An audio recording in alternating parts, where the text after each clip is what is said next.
So now let's play. Let's take in some other stuff.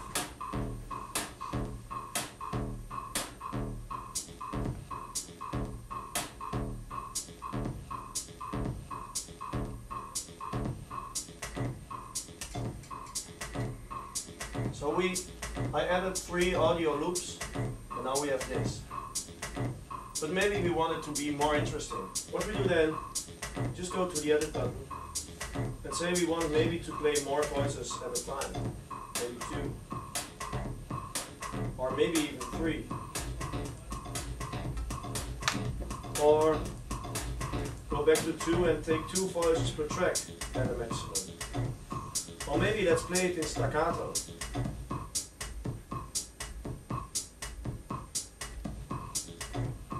And let's put it in staccato and add a little bit of randomizing.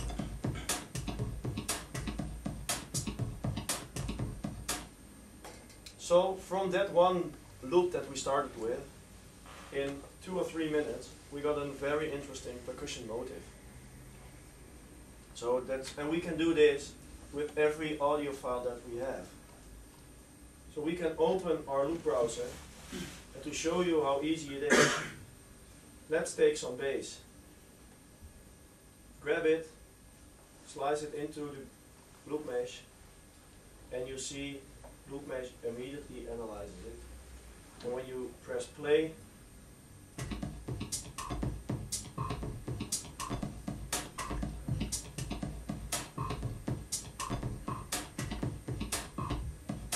you can even use it. So you see how fast that is? You can do that from your media bay or from your project. Just grab your audio file, drag it into loop mesh, and you can play with it. This is a lot of fun. When we like this setting, we can press record and we just select a preset. Because here we've got 12 presets, which we can trigger by mouse, of course, but also by that same keyboard. So we have full control over loop mesh. And if we want to have even more control over loop mesh, we can go actually to the VC instrument part of loop mesh. And then when I drag this out a bit, we see here similarity gain. 2, 3, 4, 5, 6, 7, 8. So we can automate this instrument full in our project. So then we have total control over our instrument. So we can take it out for a couple of bars, then start it after for 2 bars, maybe take it out again. Move the sliders with automation. And we also could connect it with the quick controls, grab a KX, and use the remote from the KX to control your loop mesh.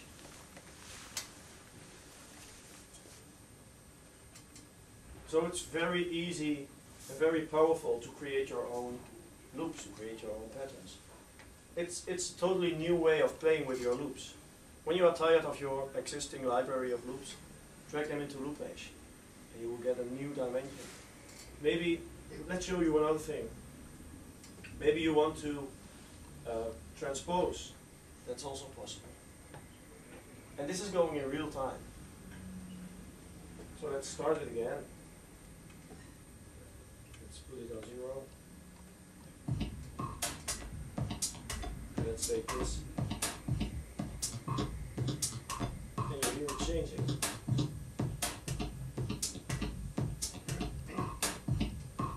So I also can do real-time transpose in loop mesh, also for all your audio material.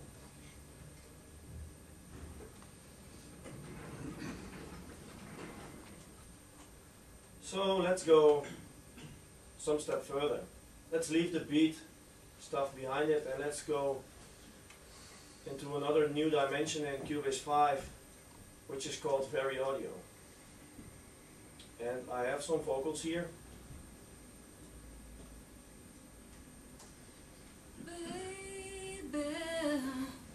Well, baby, you and often when you are in the studio and you recorded the vocals, a couple of years ago or maybe 2 or 1 year, you had to do 20 takes before getting it right, before getting it straight on the pitch. Nowadays, you can do it with even 3 takes, and the singer says, hey, do it for yourself. Edit my vocals, because we have the tools. And now we have the tools also right into Cubase 5. So what we can do is take that vocal and double click on it. And there's my pitch analyze. So this is actually Baby, what she sings. oh baby, you ready to. So she left the studio, and now we can play with it.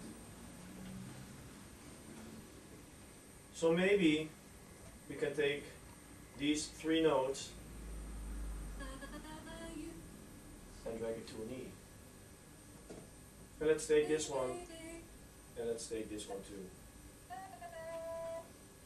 So you see here the piano roll on your left, and you see the audio material here.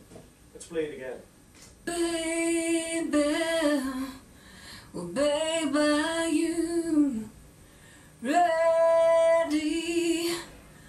ready to. So we actually changed the melody from an audio file.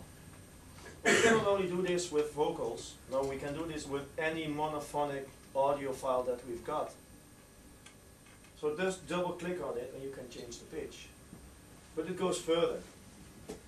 Let's go into segments mode, and what I want to show you is that we not only can change pitch, but we can time stretch. So I can change the timing. You know timing from the Japanese? Timing. Yes? So we can change that. So in segment modes I only change one part. But when I do this in the pitch and warp mode, look what happens to this. You see that?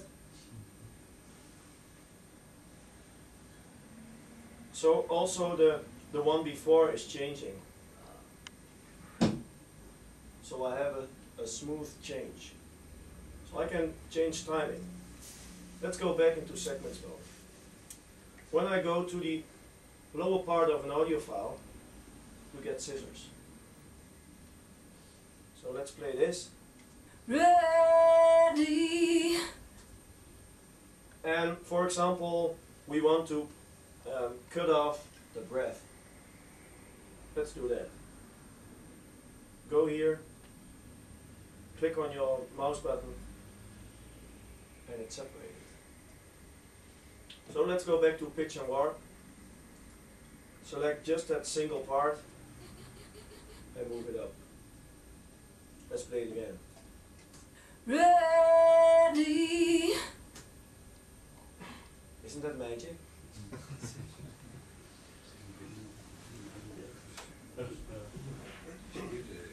What else can we do? Let's say we select all, and we see here, for example, that breath that's not quite on pitch. So what we can do is say pitch quantize. And Cubase will automatically drag it to the nearest semitone. So you see the audio changing.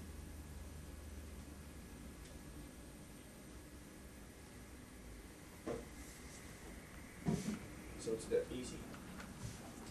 So we can also say we want to edit it with a MIDI keyboard. To do that, we activate the MIDI input, and now we can change the pitch via a MIDI keyboard. Let's get to another example.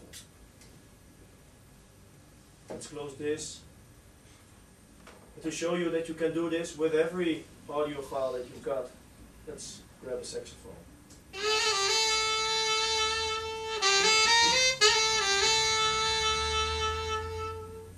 Okay, double click on it, and let's say pitch and warp.